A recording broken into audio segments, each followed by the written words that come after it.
Gold வந்து நம்ம வந்து பார்த்துருவோம்.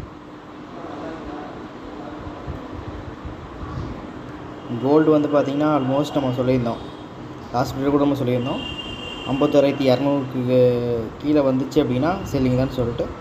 கேப் டவுன் மார்க்கெட்னால நல்லா வந்து பார்த்திங்கன்னா உங்களுக்கு வந்து கீழே தான் இருக்குது.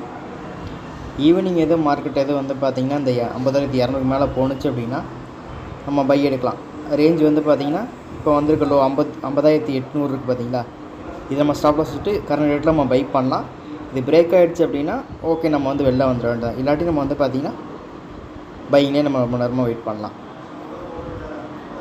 மேக்ஸிமம் ஒரு டவுன் வந்துச்சு அப்படின்னா 49,900 இல்லை 850 கூட வச்சுக்கலாம். இந்த ரேஞ்சு வந்துட்டு அகைன் வந்து பார்த்திங்கன்னா மார்க்கெட் பவுன்ஸ் பேக் ஆகி மேலே தான் போகும். யாராவது லாங் டைம் ஹோல்ட் பண்ணுறீங்க, இல்லை வந்து ஒரு 1 மந்த் 2 மந்த் ஹோல்ட் பண்ணுறீங்க அப்படின்னா வந்து இந்த ரேஞ்சு கீழே வரும்போது நீங்கள் வந்து பார்த்திங்கன்னா வந்து பை எடுத்துக்கலாம். நல்லா வந்து பார்த்திங்கன்னா குட் ரிட்டர்ன் கொடுக்கும். ஸ்டாப் லாஸும் ரொம்ப கம்மியாக வச்சுக்கலாம். ஒரு 300-400 பாயிண்ட் வச்சாவே நமக்கு வந்து போதும்.